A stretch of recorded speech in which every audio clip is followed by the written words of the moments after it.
في هذا التقرير سنعود إلى مدونات التاريخ وسجلات البطولات.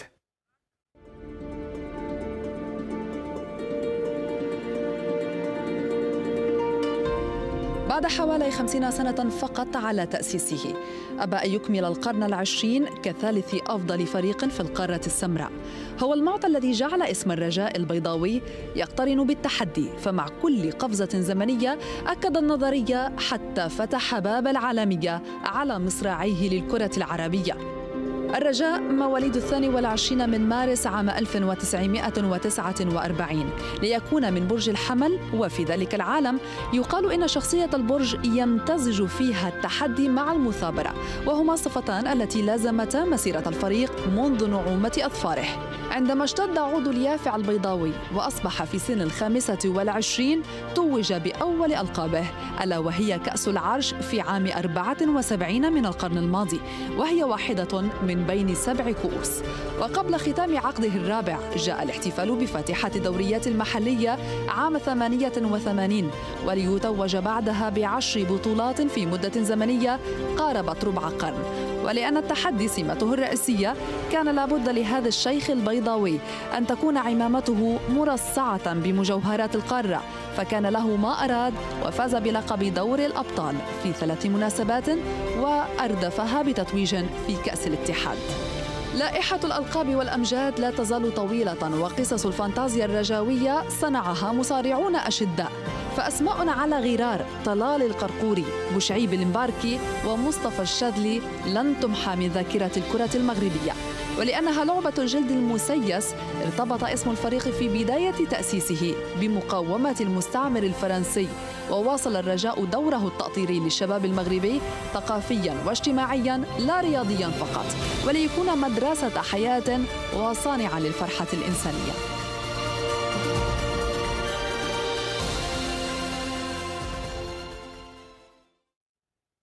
الرجاء قبل انطلاق البطولة كان يبحث عن ربان جديد للسفينة، لكن لم يكن يوجد أفضل من مدرب مشهود له بالحماسة والجرأة كفوزي البنزرتي ليخلف المخضرم فاخر ويحمل المشعل البيضاوي في المونديال. روح جميلة جعلت من دميته مصدراً لسعادة الملايين في برنامج كوميدي تونسي، فما بالك عند الحديث عن إنجازاته الكروية. إنه فوزي البنزرتي أحد أساطير التدريب في إفريقيا، والذي أسس مدرسة كروية خاصة به ليلقب بمسيو بريسينغ. اللقب جاء من فلسفة البنزرتي في عالم الجلد المدور، فهو الذي يرى في الضغط على حامل الكرة نظريته الأولى، فلا يخشى اسم المنافس ولا الفوارق الفنية، ما جعله ينجح في تحقيق الإنجازات مع الفرق التي ترأسها فنياً.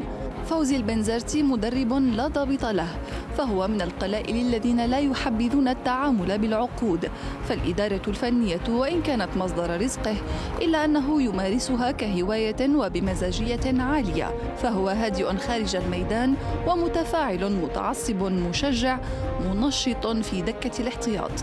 البنزرتي ابن مدينة المنستير المتوسطية لم يكن يعلم بأن سفينته التدريبية سترسو به يوما ما على السواحل الأطلسية في مدينة الدار البيضاء المغربية، ويصبح ربانا لكتيبتها الرجاوية.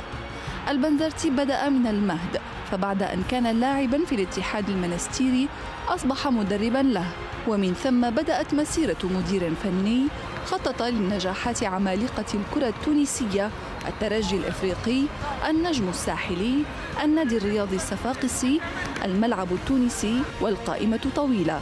كما أمسك بمقاليد الإدارة الفنية مع منتخبي تونس وليبيا. ولأن حجم المدربين يقاس بالألقاب، فقد رفعت يدا البنزرتي درع الدوري التونسي في 7 مناسبات، بالإضافة إلى 3 كؤوس قارية، ليسيل اللعاب كل إداري يرغب في صنع أمجاد فريقه.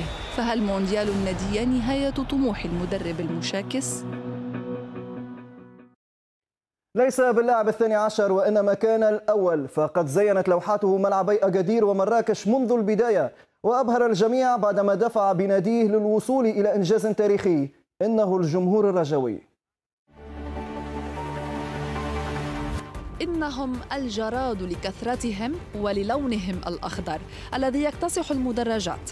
هكذا لقبوهم. الجماهير الرجاوية كانت سباقة للعالمية منذ سنوات، فهي التي نافست أعرق وأقوى جماهير المعمورة فيما يعرف في المغرب بالتيفو أو الدخلة في شمال إفريقيا.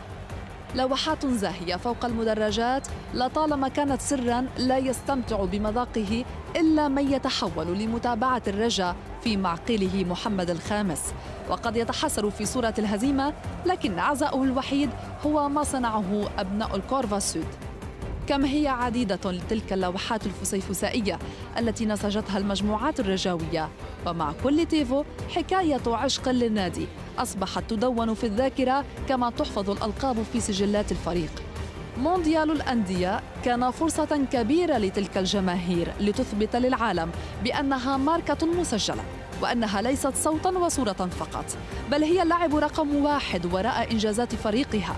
فهبت بالآلاف إلى جنوب المغرب وأضفت أجواء من البهجة والفرحة في مدينتي أغادير ومراكش لتزيد من سحرهما.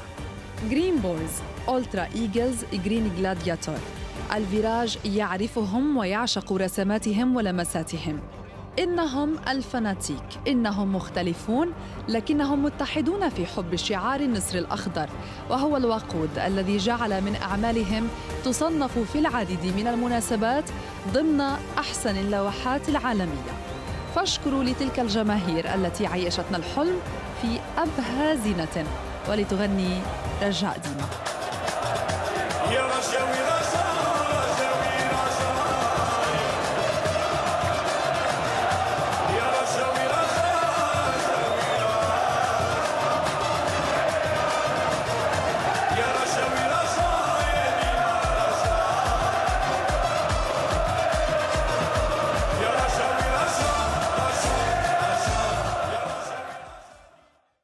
احتفالات الجماهير العاشقة للرجاء البيضاوي كانت عديدة ومختلفة، لكن اخترنا لكم أغنية أنجزها شباب من مدينة الخنيفرة وقدمها إهداء للرجاء البيضاوي بعد هذا الإنجاز المونديالي.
ختام هذه الحصة الخاصة بالتألق الرجاوي، ونلتقيكم إن شاء الله في مناسبات أخرى وتألق عربي جديد في المحافل الدولية. إلى اللقاء.